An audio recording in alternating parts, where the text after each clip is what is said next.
திருச்சி சென்னை தேசிய நெடுஞ்சாலையில் parcel van கவிழ்ந்து விபத்துக்குள்ளானதில் வேன் ஓட்டுநர் அதிர்ஷ்டவசமாக உயிர் தப்பினார். திருச்சி மாவட்டம் நம்பர் 1 டோல்கேட் அருகே திருச்சி சென்னை தேசிய நெடுஞ்சாலையில் திருச்சியிலிருந்து பெரம்பலூருக்கு LCC பார்சல் சர்வீஸ் வேனை லால்குடியைச் சேர்ந்த ஆபிரகாம் என்பவர் ஓட்டிச் சென்றார். அப்போது வேன் கூத்தூர் அருகே சென்று கொண்டிருந்தபோது எதிர்பாராத விதமாக ஓட்டுநரின் கட்டுப்பாட்டை இழந்த வேன் விபத்துக்குள்ளாகி சாலையில் கவிழ்ந்தது. இந்த விபத்தில் வேன் ஓட்டுநர் ஆபிரகாம் சிறிய காயங்களுடன் அதிர்ஷ்டவசமாக உயிர் தப்பினார். இதுகுறித்து தகவலறிந்த கொள்ளிடம் போலீசார் சம்பவ இடத்திற்கு சென்று நீண்ட நேர போராட்டத்திற்கு பிறகு பார்சல் சர்வீஸ் வேனை JCB இயந்திரத்தின் மூலம் மீட்டு சாலை போக்குவரத்தை ஒழுங்குபடுத்தினர். இந்த விபத்தினால் திருச்சி சென்னை தேசிய நெடுஞ்சாலையில் 2 மணி நேரத்திற்கும் மேலாக போக்குவரத்து பாதிக்கப்பட்டது. இந்த விபத்து குறித்து கொள்ளிடம் போலீசார் வழக்குப்பதிவு செய்து விசாரணை மேற்கொண்டு வருகின்றனர்.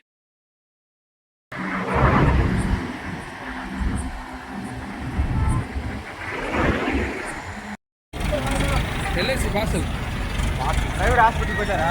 தெரியலைங்க. டிரைவர்னா ஒன்றும் இல்லைண்ணா.